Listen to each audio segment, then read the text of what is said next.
सदा सदा के साथी मेरे, तेरी जय जयकार करूं। हर पल सिमरूं नाम तुम्हारा, तेरा ही गुणगान करूं। तप संयम का जीवन राखूं, क्षमा का मैं श्रृंगार करूं। तेरी जय जयकार करूं मैं, भव सागर से पार तरूं। अंतर्यामी नाथ तुम, जीवन के आधार।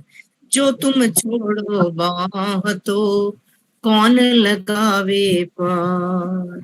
बोल सच्चिदानंद भगवान की जय। बोल मेरे श्री सतगुरुदेव महाराज की। दीदी इसका भी ना वॉइस मैसेज भेज दीजिएगा। अच्छा जरूर। शेष दीदी को प्रणाम और सर को बहुत बहुत प्रणाम। हम छठे अध्याय की चर्चा पर है और कल हमने मन और बुद्धि में कौन श्रेष्ठ है वो चर्चा चल रही थी, तो सूद सर से अनुरोध है कि उसी चर्चा को आगे बढ़ाएंगे। प्रणाम सर। प्रणाम, आप सबको मेरी ओर से प्रणाम। हम लोग छठे अध्याय के 20, 21, 22, 23 इन 4 श्लोकों की चर्चा पिछले 2-3 दिन से करते आ रहे हैं। यहाँ 23वें श्लोक के अंत में आता है कि हमें कौन सा किस तरीके का योग धारण करना है और कैसे धारण करना है। 23वें श्लोक के अंत में कहा है वह योग, कौन सा योग इसकी बात अभी दोबारा कर लेंगे। वह योग न उकताए हुए अर्थात उत्साह युक्त चित्त से निश्चय पूर्वक करना कर्तव्य है, तभी कल्याण होगा।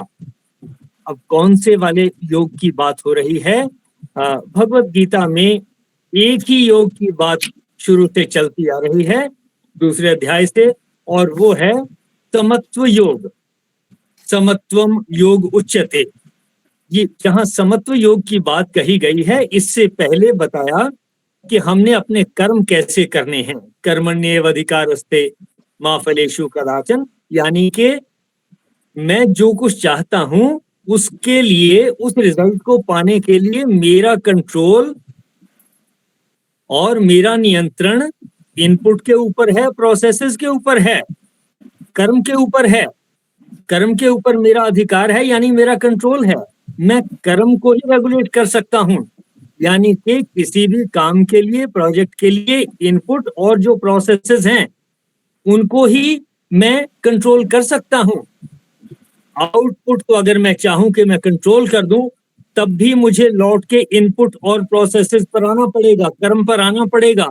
उसके फल को मैं किसी और तरीके से मैं सोचूं कि जो पका हुआ आम का फल है, मैं उसकी मिठास को बदल लूं। अब उसकी मिठास को नहीं बदला जा सकेगा। उसकी मिठास को बदलने के लिए इनपुट पे जाना पड़ेगा कि पेड़ को कब खाद दी थी, कब पानी दिया था, कब वो सूख गया था, कब उसकी गुड़ाई की थी, कौन सी क्वालिटी का था, कौन सी वैरायटी का था वो पेड़। यानी कि इनपुट क्या है, कर्म क्या है, उसकी प्रोसेसेस क्या है, इन दो के ऊपर ही कंट्रोल है। हमारा कंट्रोल रिजल्ट के ऊपर नहीं है। मा फलेषु कदाचन, जो फल आए, जो रिजल्ट आए उस कर्म का, उसके ऊपर हमारा कंट्रोल नहीं है। इसलिए फल को देखते हुए अगर हम दुखी होंगे तो तंगी आती रहेगी। तो कहा कि आप समभाव में रहो, फल जैसा भी आ गया उससे दुखी नहीं होना, अपने मन को समभाव में रखो। अगर आप फल की इंप्रूवमेंट चाहते हो तो आपको वापस इनपुट और प्रोसेसेस यानी कर्म के ऊपर ही ध्यान देना होगा, कोई और तरीका नहीं है।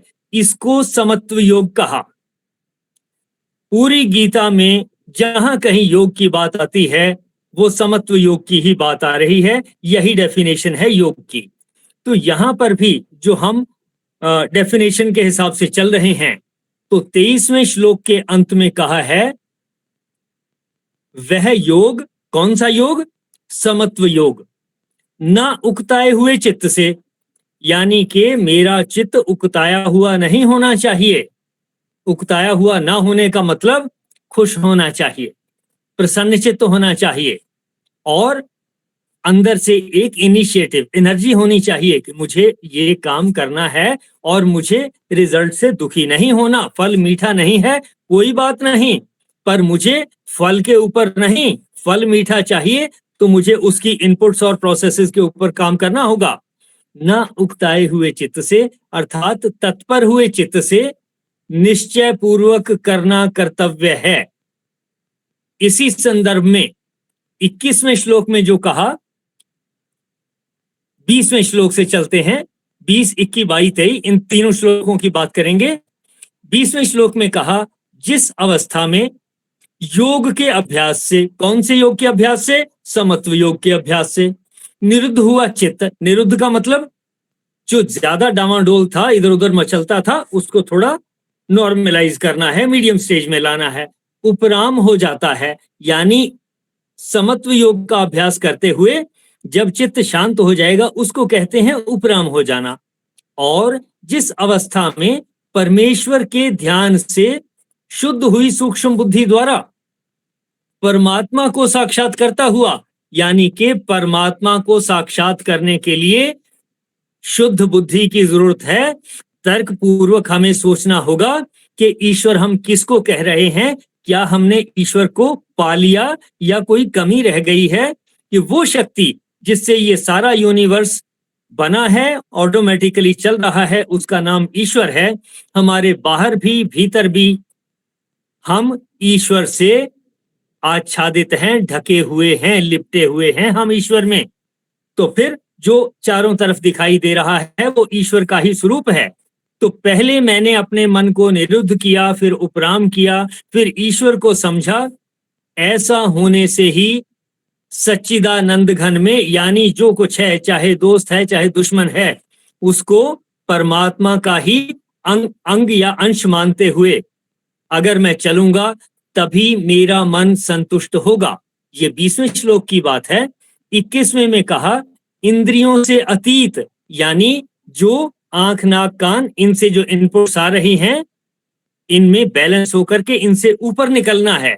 यानी ये इंद्रियां मुझे कंट्रोल ना करें, मैं इनको नॉर्मलाइज करके रखूं, किसी डंडे से नहीं, तर्क से ही, विचार से ही। इंद्रियों से अतीत यानी इंद्रियों से परे, केवल शुद्ध हुई सूक्ष्म बुद्धि द्वारा ग्रहण करने योग्य जो अनंत आनंद है। तो बुद्धि द्वारा जो ग्रहण होना है वो अनंत आनंद है। जिस अवस्था में अनुभव करता है, जब हमें वो आनंद अनुभव होने लगेगा, कब अनुभव होना है? जब हम समत्व योग की प्रैक्टिस कर रहे हैं, निरुद्ध हो गया चित्त, उपराम हो गया, ईश्वर को जान लिया, ये सारी चीजें हो गई, प्रसन्न चित्त हो गए।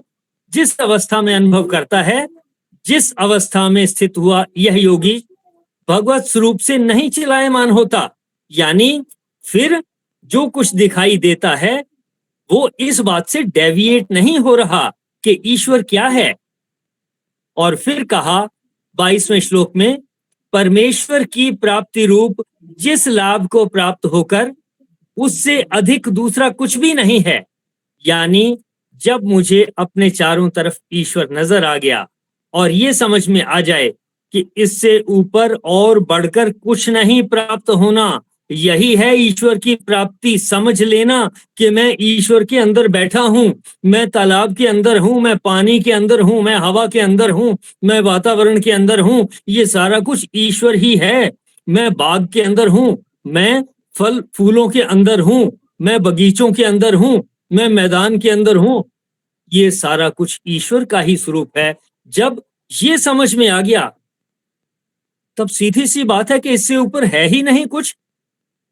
मैं आज यहां बैठा हूं, कल मैं किसी तीर्थ यात्रा पे जाता हूं, परसों मैं किसी साइंटिफिक सेंटर को विजिट करता हूं, अगले दिन मैं किसी और चीज को देखता हूं, किसी निर्माण को देखता हूं, किसी साइंटिफिक रिसर्च के थ्रू जो नई चीजें, कोई मोबाइल बन रहे हैं, कोई गाड़ियां बन रही हैं, मैं इनको देखता हूं और मैं जान लेता हूं कि ये जो जान लेना है, इनके गुणों को जान लेना, यही है सब कुछ, इससे बढ़कर कुछ नहीं है। ये जान लेना कि ये सब उसी की शक्ति है, उसी का स्वरूप है, इससे अधिक दूसरा कुछ भी लाभ नहीं मांगता। और कोई लाभ हो तो आप सोचें, देखें कि क्या इससे बड़ा कोई लाभ है? आपको ये पता चले कि आपके घर के बाहर जो पौधा खड़ा हुआ है, जो पेड़ खड़ा हुआ है, ये ईश्वर के शरीर का अंग है। आपके जो दुश्मन हैं, दोस्त हैं, ये ईश्वर के शरीर का अंग हैं। इससे बड़ी कोई बात है? नहीं हो सकती। जब ऐसा दूसरा कुछ भी लाभ नहीं देखता और भगवत प्राप्ति रूप जिस अवस्था में स्थित हुआ योगी बड़े भारी दुख से भी चलायमान नहीं होता है।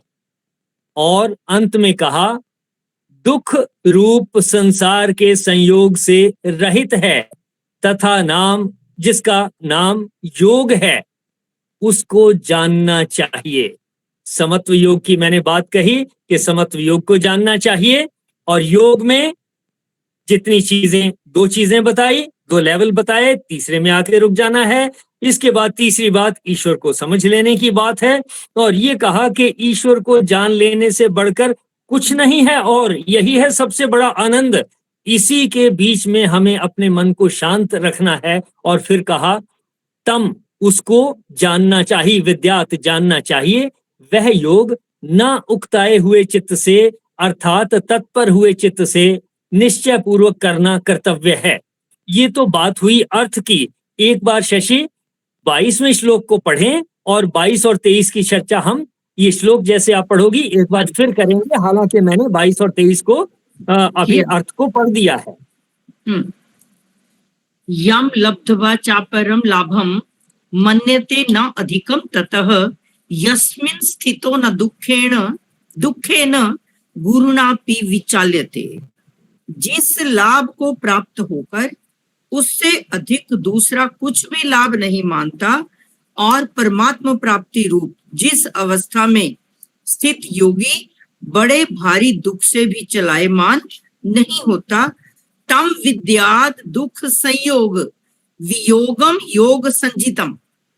यहाँ पर संयोग, यहाँ तक सेंटेंस है, तम विद्याद दुख संयोग वियोगम योग संजितम स निश्चयेन योक्तव्यो योगो निर्विण्ण चेतसा।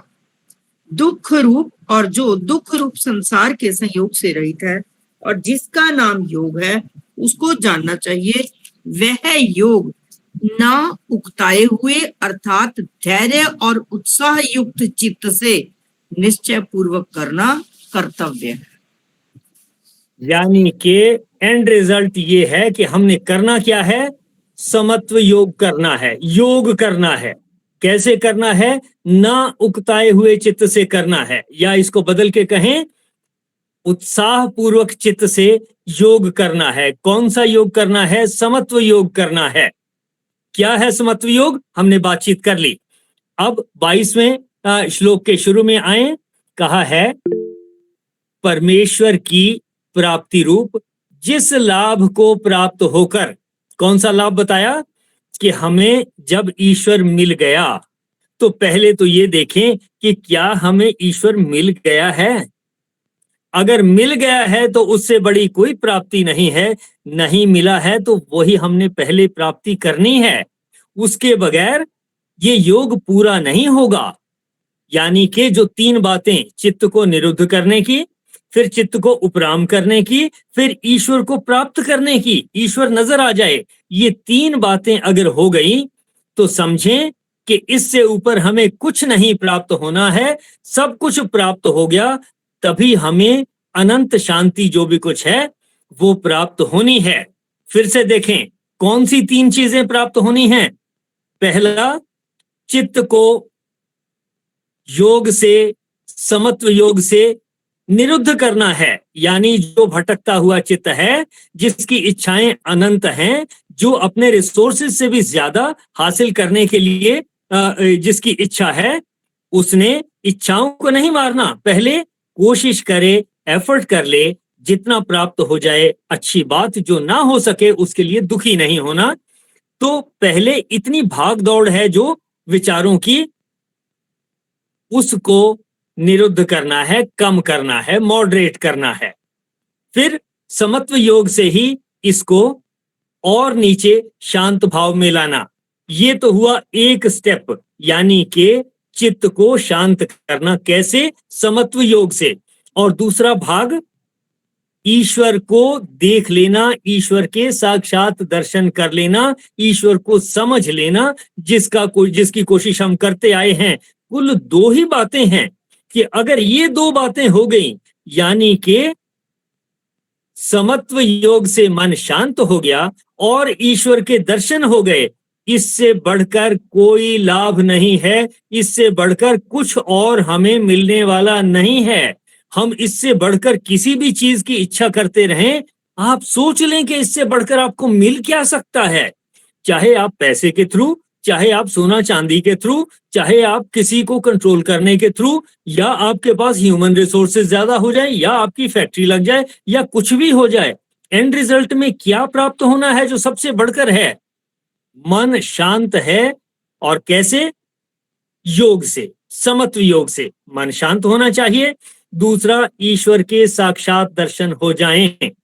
ये दो चीजें अगर हो गई तो कहा है परमेश्वर की प्राप्ति रूप जिस लाभ को लब्धवा प्राप्त होकर, ततः अधिकम, उससे अधिक, अपरम, दूसरा, लाभम न मन्यते, कि इससे बड़ा दूसरा कोई लाभ नहीं है। और जिस अवस्था में स्थित हुआ, गरुणा दुखेन, बड़े भारी दुख से भी, न विचाल्यते, चलायमान नहीं होता, यानी उसका माइंड डिस्टर्ब नहीं होता।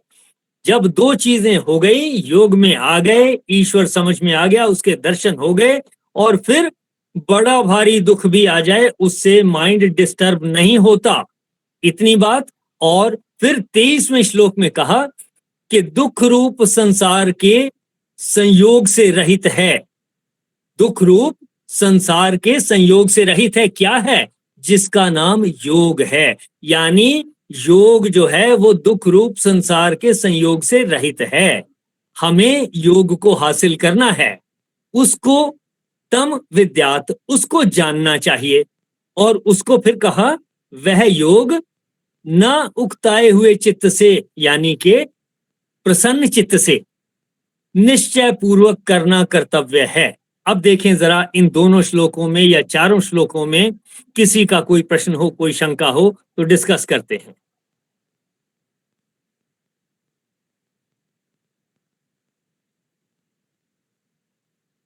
तो पहली चीज मैं आपसे कहूंगा, अपने मन में सोचें, क्या आपको समत्व योग का पता लग गया कि समत्व योग क्या है? अगर किसी को समत्व योग नहीं पता तो पूछें। दूसरी चीज, क्या आपको ईश्वर के दर्शन हो गए? नहीं हुए तो पूछें, आपको दर्शन करवाए जाएंगे। नंबर 3, क्या आपको इसके बाद आनंद आना शुरू हुआ? नहीं आया तो आनंद करवाएंगे आपको। और चौथा, क्या कहीं आप उकताए हुए चित्त से तो नहीं बैठे? अगर उकताए हुए चित्त से बैठे हैं तो जरा चित्त को प्रसन्न कर लीजिए।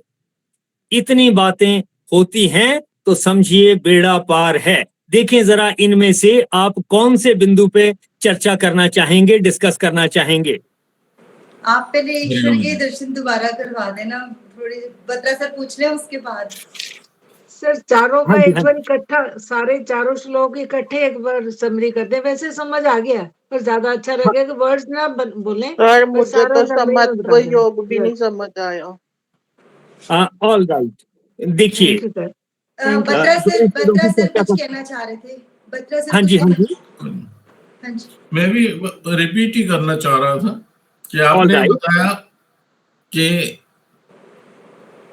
बिना उकताए उत्साह के साथ चित्त को निरुद्ध करना, फिर चित्त को उपराम करना, और फिर समत्व भाव से, समत्व भाव का मतलब आपने बताया कि शुद्ध मन से अपने को देख सकना और अपने आप में आनंद उठा सकना, मन और बुद्धि के सामंजस्य से आनंद का अनुभव होना, और अच्छे भावों से, ईश्वर को अच्छे भाव चाहिए, फूल नहीं चाहिए, शुद्ध बुद्धि से, और फल अगर मीठा चाहिए तो इनपुट के ऊपर ध्यान देना, एफर्ट्स के ऊपर ध्यान देना। मेरे को अभी तक इतना समझ आया। बिल्कुल ठीक, हम इनको एक दफे रिपीट कर देंगे सीक्वेंस में, ताकि एक बार फिर से माइंड में ये बैठ जाए ठीक से कि हम किन चीजों के बारे में जान रहे हैं। बिल्कुल ठीक यहाँ इन श्लोकों में एंड में आकर के कहा कि हमें योग को उत्साह पूर्वक चित्त से करना है। यानी ये चारों श्लोकों को पढ़ के हमें क्या हासिल होना चाहिए कि हम योग करें ना उकताए हुए चित्त से, यानी कि चित्त में उत्साह होना चाहिए। अब बात आती है कि कौन से योग की बात की जा रही है, उसको कैसे करना है और क्या इसके स्टेप हैं। तो पहला स्टेप है योग की डेफिनेशन। योग की डेफिनेशन आती है दूसरे अध्याय के श्लोक नंबर 48 में शायद आती है, समत्वम योग उच्यते, जहां कहा है यानी कि जो कर्म हम कर रहे हैं, हम उस कर्म के जो इनपुट हैं और प्रोसेसेस हैं उनके ऊपर तो हमारा कंट्रोल है, लेकिन उन प्रोसेसेस से जो रिजल्ट आएगा उसके ऊपर हमारा कंट्रोल नहीं है। लेकिन अगर मैं रिजल्ट को चेंज करना चाहता हूं, मॉडिफाई करना चाहता हूं, तो मैं रिजल्ट को सीधे मॉडिफाई नहीं कर पाऊंगा। कर्मण्येव अधिकारस्ते, यानी इनपुट के ऊपर, कर्म के ऊपर मेरा अधिकार है। अधिकार का मतलब कंट्रोल है। कर्म को मैं कंट्रोल कर सकता हूं और कर्म में उसकी जो प्रक्रियाएं हैं कि भाई तैरना है तो तैरने का ये तरीका अपना लो, रेस लगानी है तो उसका ये तरीका अपना लो, अन्न उपजाना है तो उसके ये तरीके उपजा लो, इंडस्ट्री लगानी है उसके ये तरीके, ये प्रोसेसेस अपना लो। यानी कि अगर मुझे एंड रिजल्ट, अपने एफर्ट का एंड रिजल्ट ठीक करना है, मॉडिफाई करना है, वो एंड में जो आ गया उसको मॉडिफाई नहीं कर पाएंगे। कर्मण्येव अधिकारस्ते न फलेषु कदाचन, फल के ऊपर मेरा कंट्रोल नहीं है। जो गाड़ी का शीशा बन के तैयार हो गया और फिट हो गया, अब मैं उस शीशे को मॉडिफाई नहीं कर पाऊंगा, उस कार को मॉडिफाई नहीं कर पाऊंगा। अगर मुझे कार मॉडिफाई करनी है तो मुझे वो जो इनपुट में शीशा आ रहा था, इनपुट में, उसको मॉडिफाई करना है, उसका मॉडल चेंज करना है, उसकी शेड चेंज करनी है, वो धूप में ऑटोमेटिकली इस तरीके से काम करे वैसा देखना है, और इसी तरीके से कि उसका डिजाइन ऐसा हो, उसका कलर ऐसा हो। एंड में जाकर के नहीं बात बनेगी। हर पार्ट का कलर अगर मैचिंग चाहिए तो वो इनपुट से ही हो पाएगा, आउटपुट से नहीं हो पाएगा। तो हम कह रहे हैं कि जो काम हमने करने हैं, 1 मिनट के लिए रुकें जरा।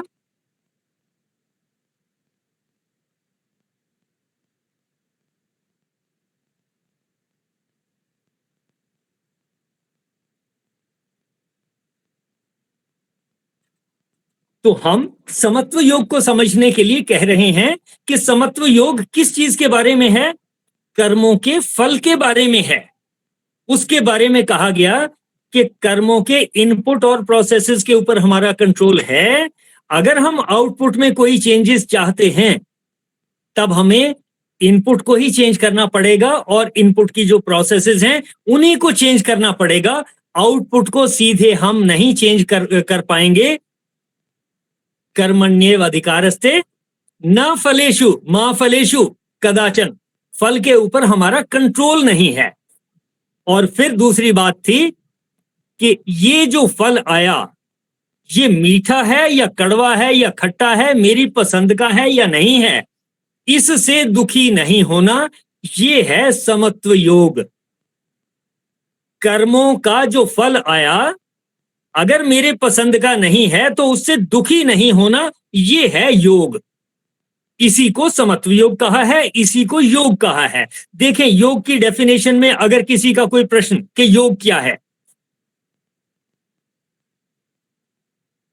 चलें अगले पॉइंट पे चलते हैं कि हमें। मैडम का क्वेश्चन था, ये क्लियर हो गया? हाँ जी सर, बिल्कुल क्लियर। हाँ जी सर। समत्व योग क्या है? जिसको योग कहा जा रहा है वो समत्व योग ही है। यानी कि रिजल्ट जो आया है उस रिजल्ट को लेकर दुखी नहीं होते रहना, उसकी जो इनपुट्स थी उनको अगली बार के लिए चेंज करेंगे तो रिजल्ट अपने आप चेंज हो जाएगा। ये यानी रिजल्ट को लेकर के दुखी नहीं होना, इसको कहा समभाव में रहना, रिजल्ट के प्रति समभाव में रहना, इसको कहा समत्व योग या अकेला योग। अब ये योग कहा है कि हम इस योग को कैसे प्राप्त होंगे, समत्व को कैसे हम प्राप्त होंगे।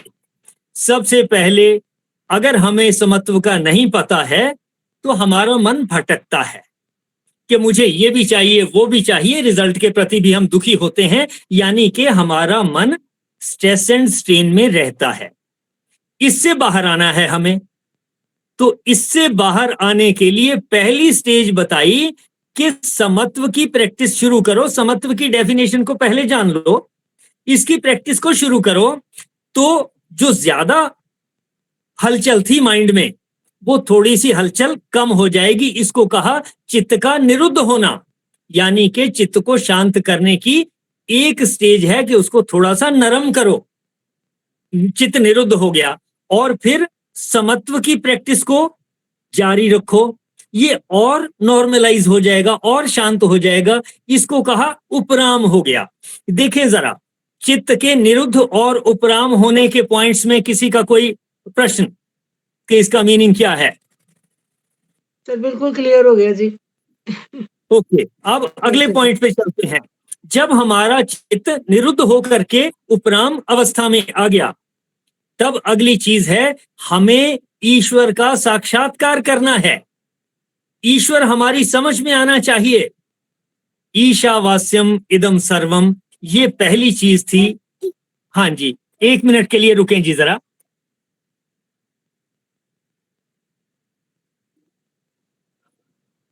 तो किस चीज की बात हो रही थी कि हमें तब ईश्वर को जानना है। ईशावास्यम इदम सर्वम यत किम च जगत्याम जगत, इस जगत में जो कुछ भी है वो ईश्वर से आच्छादित है। 1 मिनट जी, 1 मिनट।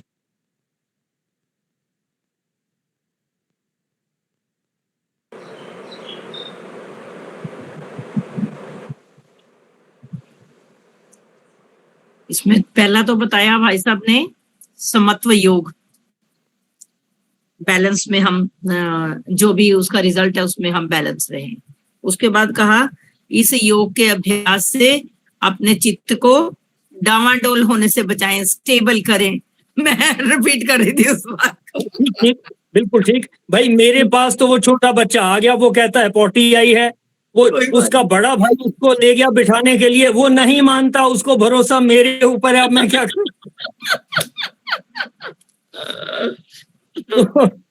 एनीवे, चलते हैं आगे। तो हमने कहा कि जब हमारा चित्त निरुद्ध अवस्था में आया, उसके बाद उपराम अवस्था में आया। कैसे आया? समत्व योग की प्रैक्टिस से इस शांत अवस्था में आ गया। अभी भी सब कुछ प्राप्त नहीं हुआ, डिस्टर्ब होता रहेगा। दूसरी बात है कि ईश्वर का साक्षात करें। कैसे? पूरा सारा कुछ ईशावास्य उपनिषद का जो है कि इस ब्रह्मांड में जो कुछ है, जिस शक्ति से ये बना है, आपस में जुड़ा हुआ है, बंधा है, घूम रहे हैं और सारा कुछ कर रहा है, उस शक्ति का नाम ईश्वर है। और उस शक्ति के जो कुछ भी उस शक्ति से बना दिखाई देता है या नहीं दिखाई देता? रुकेंगे।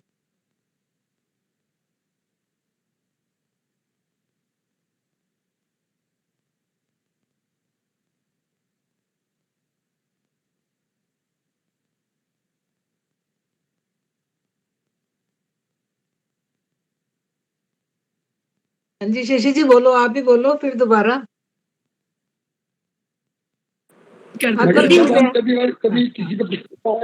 हाँ जी, इसके बीच में था कि पहले बैलेंस अवस्था कब बताएं?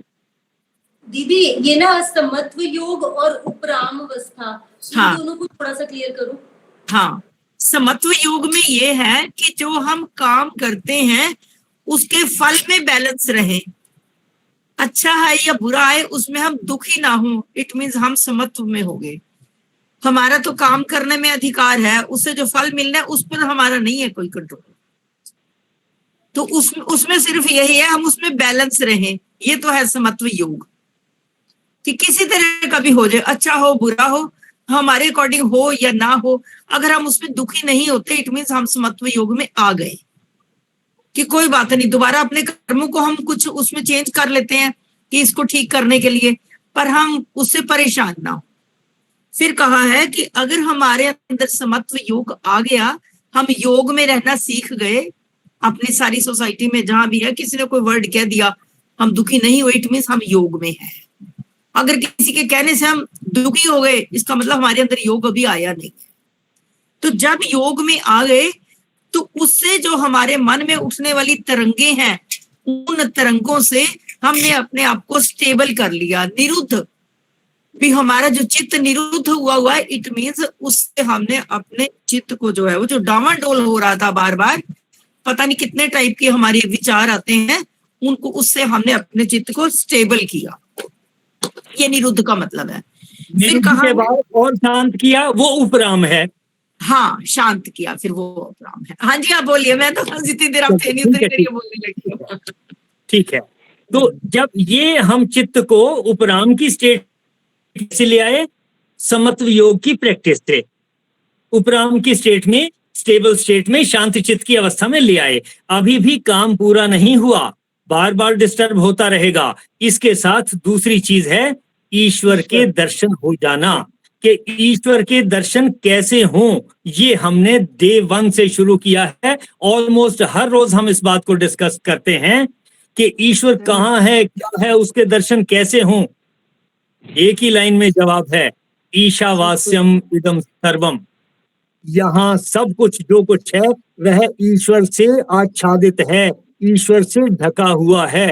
जब कोई चीज ईश्वर से ढकी हुई है या किसी और चीज से ढकी हुई है, इसका मतलब उसके बाहर भी है, अंदर भी है। हमारे बाहर जो कुछ है वो भी ईश्वर है, हमारे अंदर जो कुछ है वो भी ईश्वर है। बाहर क्या है? हवा के बगैर मैं नहीं रह सकता, ईश्वर है। पानी के बगैर हम जीवित नहीं रह सकते, ईश्वर है। सूर्य के बगैर जीवित नहीं रह सकते, खत्म हो जाएंगे, ईश्वर का ही हिस्सा है। ऐसे ही जो भी कुछ है, पंच तत्व कहो, कुछ कहो, ये सारी चीजें। और फिर मेरे शरीर के अंदर जो कुछ है, जितने बॉडी सेल्स हैं, अलग अलग तरह के बॉडी सेल्स हैं। किसी से हड्डियां बन रही हैं, किसी से मांस बन रहा है, किसी से खून बन रहा है, किसी से कुछ और अंग बन रहे हैं अलग अलग, किसी से नाखून और किसी से बाल बन रहे हैं। ये सारी चीजें उसी ईश्वर की शक्ति से ही हो रही हैं। यानी कि मेरे अंदर की प्रक्रियाएं जितनी हो रही हैं वो भी ईश्वर की शक्ति से हो रही हैं। और मुझे अगर ईश्वर को अपने अंदर देखना है तब मुझे ये सोचना होगा, अपने मन में विचार में लाना होगा कि भाई ये शक्ति बड़ी शक्ति है, समझ में नहीं आती है, इस शक्ति को प्रणाम है। हम इस शक्ति को समझने की कोशिश करते हैं। डॉक्टर एक तरीके से समझते हैं, योगी दूसरे तरीके से समझते हैं, वैज्ञानिक तीसरे तरीके से समझते हैं, अलग अलग तरीके हैं। लेकिन समझ करके इम्प्रूवमेंट होती है कि अच्छा अब अगर बीमारी आए तो ये इलाज कर लेंगे। हम बात कर रहे थे कि ईश्वर के दर्शन कैसे हों। पहला तरीका ईश्वर के दर्शन का कि मेरे अंदर जो प्रक्रियाएं चल रही हैं, जिस शक्ति से चल रही हैं, वो ईश्वर की शक्ति है, उसको जीवात्मा का नाम दिया गया। दूसरा, मैं जो कुछ सोच रहा हूं, सुन रहा हूं, चल रहा हूं, देख रहा हूं, खा रहा हूं, जिस शक्ति से ये सब हो रहा है और मुझे खाया पिया हजम हो रहा है, मेरा सांस चल रहा है, मेरा हृदय धड़क रहा है, जिस शक्ति से ये हो रहा है, ये जीवात्मा, और वो जीवात्मा भी ईश्वर का ही अंग है। तीसरा, मेरे चारों तरफ जो कुछ भी है, जड़ और चेतन दोनों। अगर मैं कहूं कि भाई वायु तो जड़ है, ये तो ईश्वर कैसे हो सकती है, तो वायु के बगैर मेरा जीवन खत्म है। अगर मैं कहूं पानी, पानी तो जड़ है, चेतन है नहीं, पानी तो बोलता नहीं है, पानी तो ग्रो नहीं होता, तो ये तो जड़ है, इसकी कोई वैल्यू नहीं, इसमें ईश्वर कहां से आ जाएगा? नहीं, उसी जड़ के बगैर 2-3 दिन में फिर ये शरीर भी जाएगा, खत्म होगा। वायु के बगैर तो कुछ ही मिनटों में खत्म हो जाएगा। और इसके अलावा जो प्रोसेसेस हैं, बाहर से एयर का प्रेशर है हमारे शरीर के ऊपर, ये प्रेशर हट जाए तो ये शरीर फट जाएगा। ये है तरीका ईश्वर को समझने का कि चाहे वो पानी है, हवा है, सूर्य है, पेड़ पौधे हैं, मेरे परिवार के सदस्य हैं, पशु पक्षी हैं, पेड़ पौधे हैं, जीव जंतु हैं, दूर आकाश में बादल हैं, सूर्य हैं, तारे हैं, आकाश गंगाएं हैं, या उनसे परे और भी जो कुछ है, ये कुल मिलाकर के वन एंटिटी है, वन यूनिट है। इस सारे को कहते हैं ईश्वर का स्वरूप। इन्हीं को देख लेना और इनके साथ ये एक लाइन मन में बिठा लेना कि जिस शक्ति से ये एग्जिस्ट करते हैं और जिस शक्ति से ये आपस में जुड़े हैं, जिस शक्ति से ये ऑटोमेटिकली घूम रहे हैं, चल रहे हैं, जिस शक्ति से और सब कुछ हो रहा है, वही ईश्वर है। शक्ति तो नहीं दिखेगी। बिजली जो तरंगे यहां से, अब हम बात कर रहे हैं मोबाइल से, जिन तरंगों से यहां से आप तक पहुंच रहा है, वो तरंगे हमें दिखाई नहीं देती, वो शक्ति हैं, दिखाई नहीं देंगी, उनका प्रभाव दिखाई देता है तो समझ में आता है कि हाँ जी ऑप्टिकल फाइबर से जा रहे हैं या माइक्रोवेव से जा रहे हैं। इसी तरह से वो शक्ति जो है, चुंबकीय शक्ति हो या किसी और तरीके की शक्ति हो, ग्रेविटेशनल पावर कहें, फोर्स कहें, पावर कहें, ये सारी शक्ति कुल मिलाकर के जो है ये ईश्वर की शक्ति है। और जो कुछ चाहे जड़ है चाहे चेतन है, ये सब ईश्वर का ही स्वरूप है, ईश्वर के ही शरीर के हिस्से हैं। इसके अलावा ईश्वर के दर्शन होने का कोई तरीका नहीं है। जिन चीजों को आंख से देख सकते हैं, कान से सुन सकते हैं या त्वचा से गर्मी सर्दी में महसूस कर सकते हैं, उनको इस तरीके से समझें। और जिसको हम इस तरीके से नहीं समझ सकते, उसको उसके प्रभाव से समझें।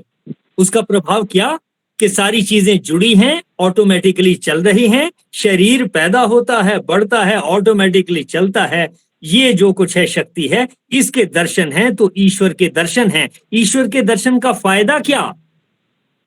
जब मुझे ये दिखता है कि मेरे में भी, मैं भी उसी ईश्वर के शरीर का हिस्सा हूं, मेरा, हाँ जी, okay okay okay, alright, you can go. तो ये जो है, जब हम कहते हैं कि अब मुझे पता चला कि जिस शक्ति से मेरा शरीर चलता है, उसी शक्ति से मेरे परिवार का, मेरे शत्रु का भी, मेरे आलोचक का भी शरीर उसी से बना है। उसकी सोच मेरी सोच से अलग है, पर उस ईश्वर की शक्ति से ही है उसकी सोच। अगर उस ईश्वर की शक्ति से उसकी सोच है और उससे वो मुझे बुरा कहता है और मैं अपने आप को अच्छा कहता हूं, शक्ति तो दोनों में बराबर है।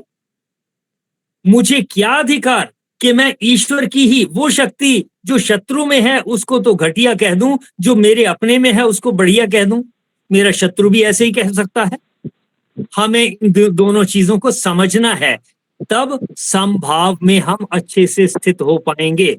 तब हम दोनों चीजों में, पूरे यूनिवर्स में जो कुछ है उसको छोटे बड़े में, अच्छे बुरे में, कीमती और बगैर कीमती, इनमें बांटने से बचेंगे। तब हम समझेंगे कि मैं भी उस पूरे यूनिवर्स का पूरक हूं। हो सकता है थोड़ा सा, एक वैज्ञानिक भी वैसा ही है, मेरा शत्रु भी वैसा ही पूरक है, मेरा आलोचक भी वैसे ही। इस पूरे ब्रह्मांड में ईश्वर के स्वरूप के हम सब पूरक हैं। ये भावना आएगी तब योग सधेगा। तब योग से जो हमारा मन शांत होना है, समभाव में आना है, उपराम अवस्था में आना है, तब आएगा जब हम योग के साथ ईश्वर को भी समझेंगे। देखें जरा, ईश्वर के दर्शन हुए या अभी कुछ और दर्शन करने बाकी हैं?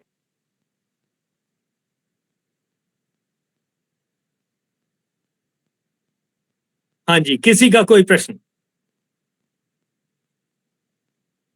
बहुत खुले दर्शन हुए सर।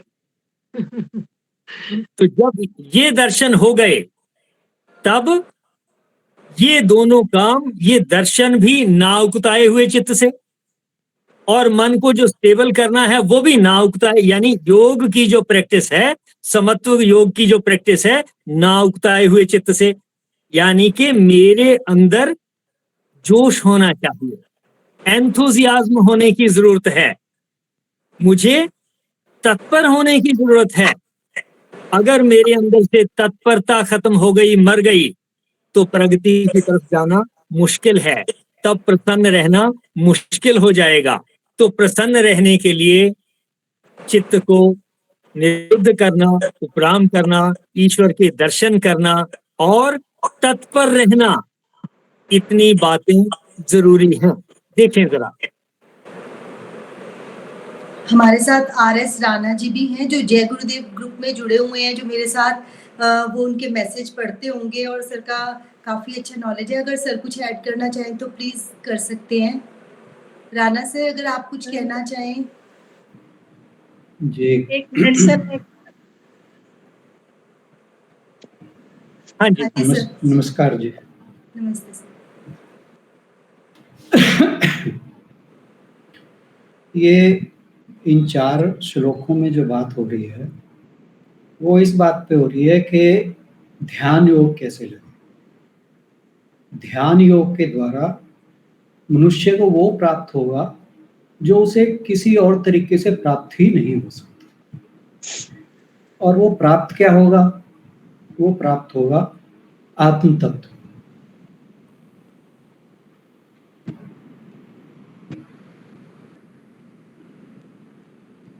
ये स्क्रीन चेंज हो गई है कि मैं दिखाई दे रहा हूँ? ये बात, मेरी आवाज सुन रही है? आवाज आ रही, दिखाई दे रहे हैं आप? जी जी जी। अब क्या है कि हम सबका जो एम है वो है भगवत प्राप्ति, या कहो लिबरेशन, या कहो निर्वाण, या एनलाइटनमेंट, कुछ भी कह सकते हैं। और उसके लिए ध्यान योग चाहिए, या हमें योग में स्थापित होना चाहिए। योग में स्थापित कैसे हो सकते हैं? योग में योग एक्चुअली है क्या? इन श्लोकों में जो आया है योग, उसका मतलब है that it moves us away from the suffering. Actually हम हर बात में, किसी भी बात में जब करते हैं बात, तो ये कहते हैं कि संसार जो है वो दुखों का घर है,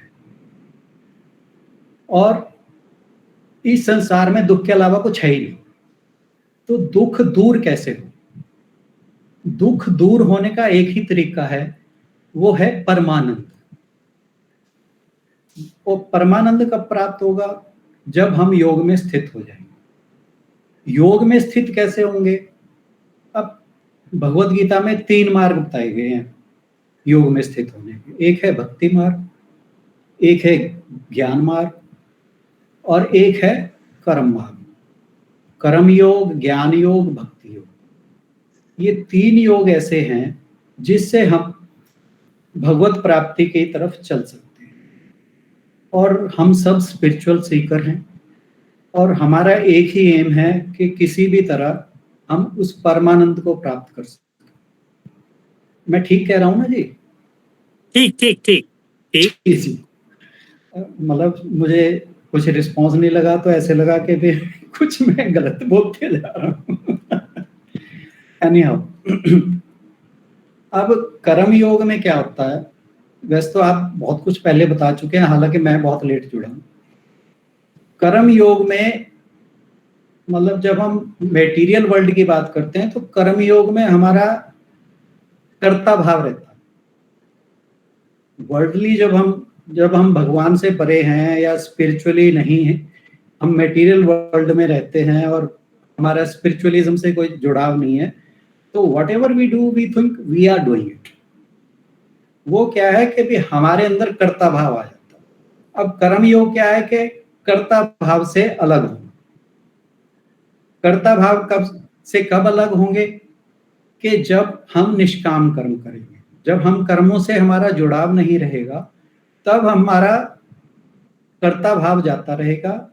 और हर कर्म जो है हमने क्या करना है कि वो भगवान के साथ जोड़ देना है, कि जो भी हम कर्म कर रहे हैं वो भगवान के लिए कर रहे हैं, और चाहे हम कुछ भी कर रहे हो, मान लो एक मोची अगर जूता भी गांठ रहा है तो वो ये सोचे कि भाई ये भगवान को अर्पण है, तो वो है निष्काम कर्म, या वो भगवान को अर्पण हो गया। जब कर्म भगवान को अर्पण हो गया तो वहां पे कर्म फल जो है वो नील हो जाता है।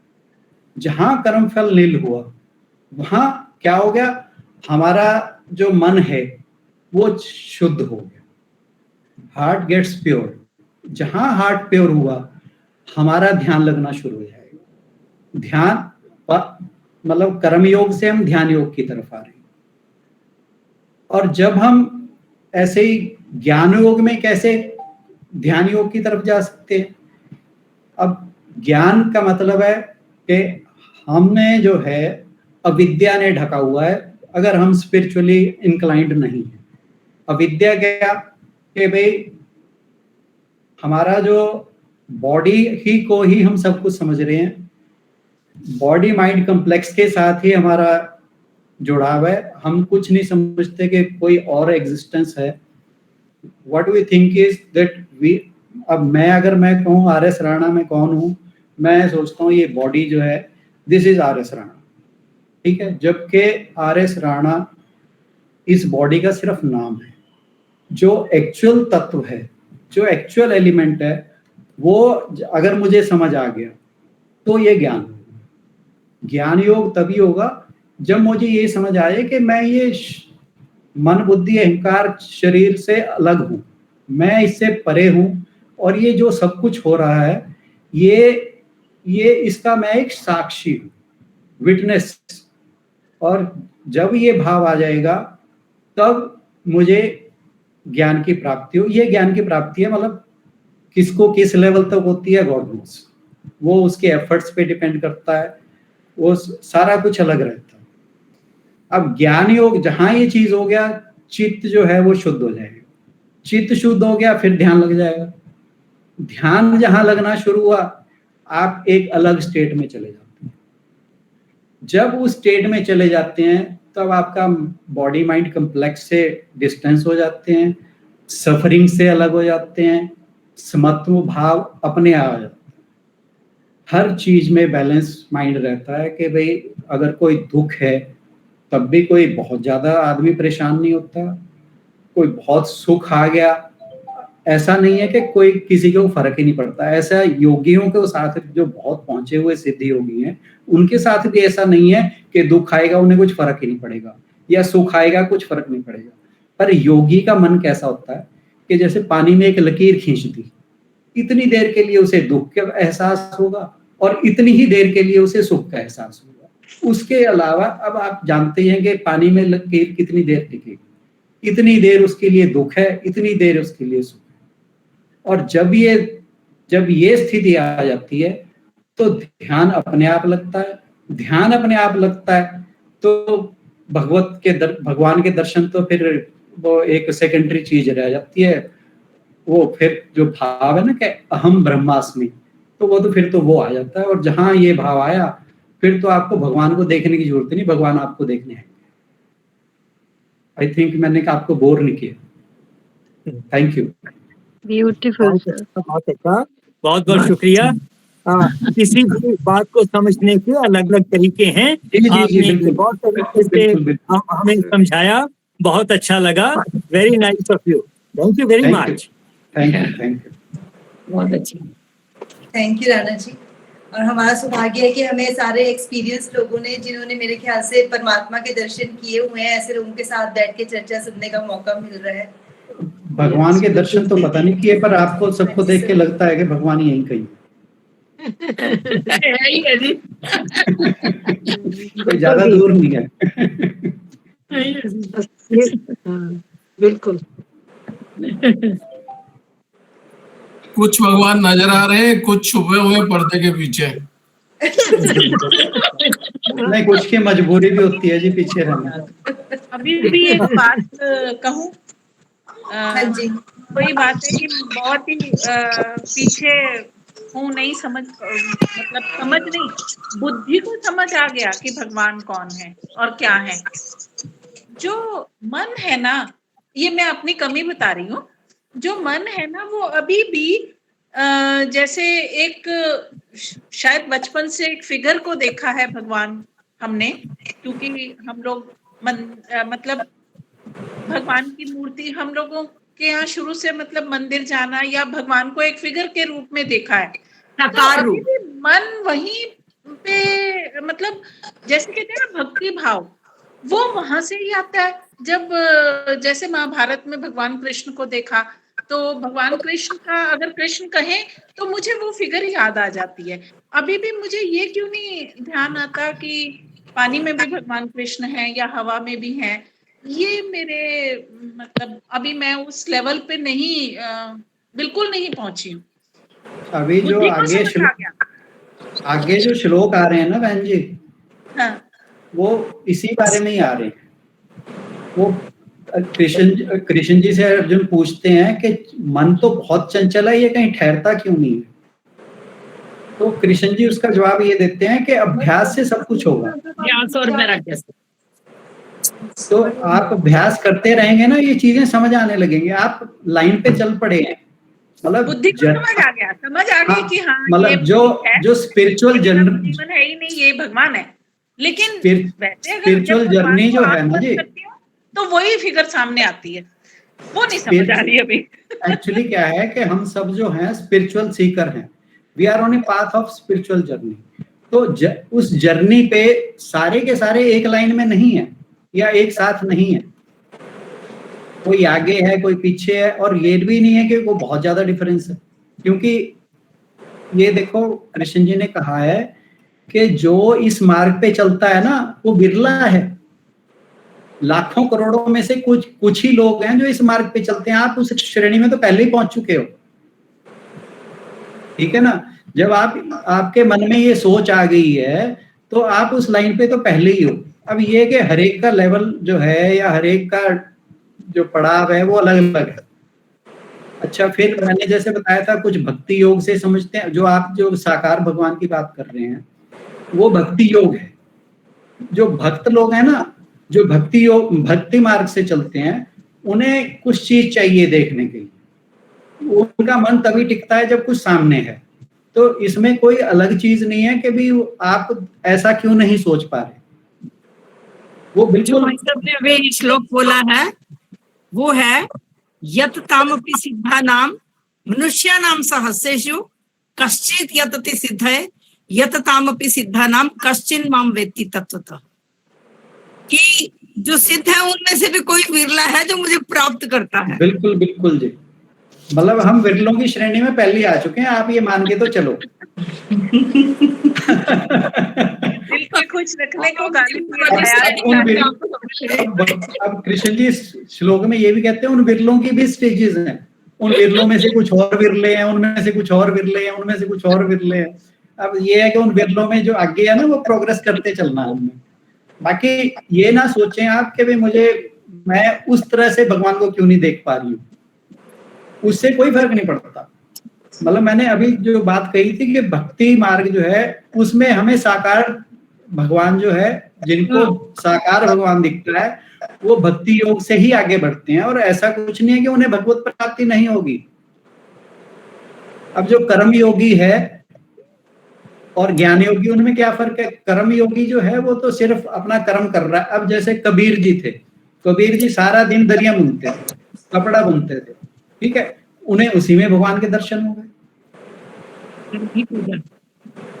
तो वो कर्मयोगी थे।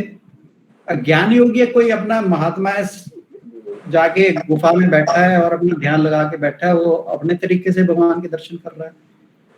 जो ये भक्ति योगी है वो हर टाइम भगवान के भजन में मस्त है, उसे भगवान बस जहां मूर्ति दिखती है उसका ध्यान लग जाता है, उसकी उसी में समाधि लग जाती है।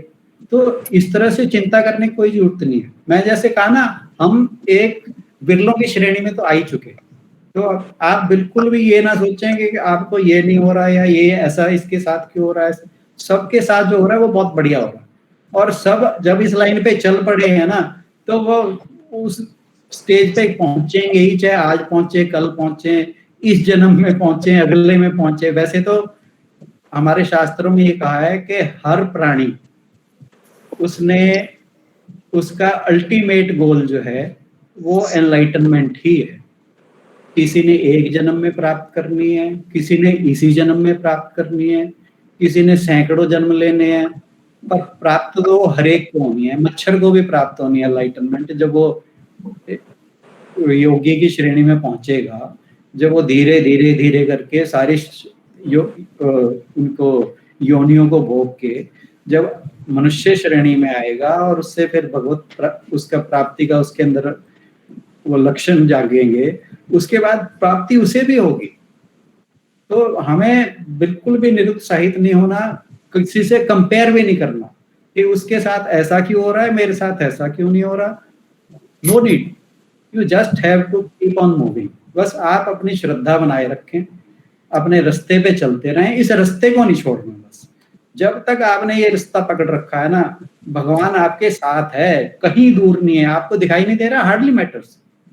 आप हर पल पे उसे महसूस करोगे। मैं तो मतलब मेरी इस ग्रुप से बहुत ज्यादा इंटरेक्शन नहीं है, आशु बहन से भी 2-3 साल पहले हुई थी, हालांकि हम मतलब रिमोटली जुड़े हुए हैं, बहुत इंटरेक्टिव नहीं है, हमारी इंटरेक्शन कभी नहीं हुई।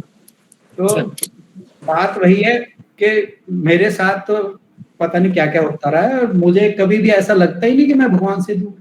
और आप थोड़ा सा अपना दिमाग उस तरफ लगा के देखें तो आपको कभी लगेगा ही नहीं कि भगवान आपसे दूर है। हर टाइम भगवान आपके साथ है, आपने सिर्फ महसूस करना है। अगर आपने ये महसूस कर लिया कि भगवान कहीं मेरे से दूर नहीं है, आप उसी क्षण ये महसूस करने लगेंगे कि हाँ वाकई मेरे साथ भगवान। मतलब आपने सिर्फ अपनी स्टेट ऑफ माइंड लानी है कि भाई ये मतलब भगवान मेरे से कहीं दूर नहीं है। वो आज ही सोच लो, अभी सोच लो, अभी थोड़ी देर में ही आपको एहसास होने लगेगा कि हाँ नहीं, भगवान कहीं दूर नहीं है, मेरे साथ ही। हाँ जी, संपूर्णता की ओर बढ़े। मैं तो धन्यवाद तक रही आज की चर्चा, इस पूरे सहयोग के लिए सभी का बहुत बहुत धन्यवाद और मेरी ओर से सबको प्रणाम। नमस्कार। सर्वे भवन्तु सुखिनः, सर्वे सन्तु निरामया, सर्वे भद्राणि पश्यन्तु, मा कश्चित् दुःख भाग् भवेत्, माँ कश्चित् दुःख भाग भवेत्। गौ माता की परम कृपा से सुख समृद्धि का बसेरा, गौधन से दुख दरिद्र भागे, सब ग्रंथों का सार घनेरा। बोल गौ माता की जय। जय। ओम ब्रह्म अर्पणम अस्तु, ओम ब्रह्म अर्पणम अस्तु, ओम ब्रह्म अर्पणम अस्तु। हरिओम जी। सत्संग का बहुत आनंद आया। आज राणा साहब के साथ विचार सुने, बहुत अच्छा लगा। हमारी ये श्रृंखला बढ़ती रहे। मैं तो कहूंगी सतीश सर के आने से, राणा सर से कितने सालों से मैं निवेदन कर रही थी कि आप कभी हमें कुछ बताया करो, सुनाया करो, लेकिन सर कहते थे कि मैं सर की कुछ परिस्थिति ऐसी है, कुछ नहीं कर पाते थे। पर सर की सूद सर का सुन के वो खिंचे हुए आए और हमारे साथ रोज जुड़ रहे हैं। बहुत अच्छा लग रहा है और आज उनसे सुन के एक्चुअली मेरा ना ये टाइम, अदरवाइज भी मैं गीता में ही रहता था। ये मेरा जो 5:30 से लेके 7 बजे तक का टाइम है ना, ये मैं गीता ही सुनता हूँ इस टाइम पे, या गीता पढ़ता हूँ या सुनता हूँ। तो वो चांस की बात है, जब आपने कहा कि इस टाइम पे हमारी चर्चा होती है, तो आई थॉट के नथिंग लाइक दैट, चलो उधर नहीं तो इधर से ही बात एक ही है। भगवान ने उधर से हटा के इधर लगा दिया। बात वही थी कि भाई गीता के बारे में ही करना बातचीत थी, या सुनना था या पढ़ना था। तो अब सूद साहब बहुत अच्छा बता रहे हैं, मजा आ रहा है। Thank you. Thank you. Bhadra sir से निवेदन की प्रसाद का वितरण करते हैं। आज तो 2 बार तो भगवान के दर्शन हो गए। और ये भी सीखने को मिला कि ध्यान योग में आप ध्यान लगाएं तो भगवान सामने आ जाएंगे। भक्ति योग में है तो हर तरफ ही भगवान है। और कर्म योग में मस्त है तो कबीर को भी भगवान के दर्शन हो गए। तो भगवान के दर्शन तो सोचने की बात है ना। अब हल्का फुल्का होने के लिए सोचिए किस चीज के दर्शन करने हैं आपने। पीछे तो भी पीते हैं मेरे। सोचिए, गोलगप्पा खाइए आप, सोचिए एक गोलगप्पा उठाएं और उसको खाएं और हंसे जोर से। सोचने की बात है।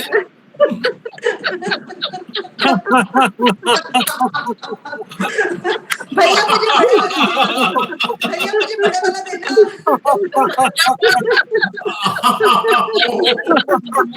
अपना अपना दोनों आगे करो सारे, अपना अपना दोनों आगे करो, दोनों आगे करो।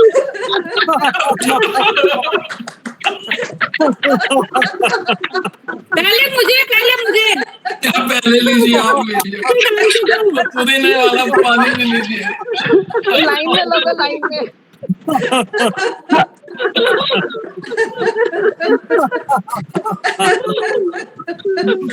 बहुत बढ़िया, ये तो लॉकडाउन का बड़ा अच्छा आपने चीज खिलाई है। दिस इज द बेस्ट एक मीठे पानी का, एक खट्टे पानी का। ये थार दोनों तरह का पानी है ये। बता सर, ये थार के लिए लाए हो? अम्बाला के मशहूर, खाने मम्मा। अम्बाला के मशहूर गोलगप्पे। सच में मुंह में पानी आ गया, अब तो खाने का मन कर रहा है सर। आंखें बंद करें, गोलगप्पा मुंह में आएगा आपके। बिल्कुल जैसे भगवान जी के दर्शन, वैसे गोलगप्पे के दर्शन। नहीं, मन को वश में करो, मन को वश में करो। हाँ, गीता का ज्ञान तो तभी है अगर मन को कंट्रोल करें। बात तो ठीक है, सुसार की बात ठीक है कि कंट्रोल करो। नहीं, अगर मिल रहे तो खा ले, अगर ना मिले तो तरसे ना। हाँ, तरसे ना, ये भी ठीक है, ये भी बिल्कुल ठीक है। बहुत बहुत धन्यवाद। खाओ या ना खाओ, मुंह में पानी जरूर आ गया। Best ever, best. Okay sir, thank you.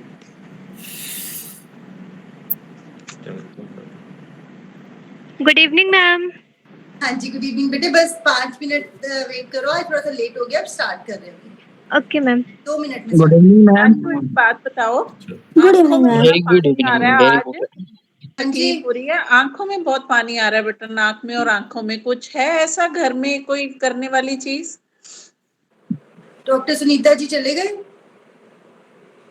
आप एक बार डॉक्टर सुनीता जी को फोन कर लो।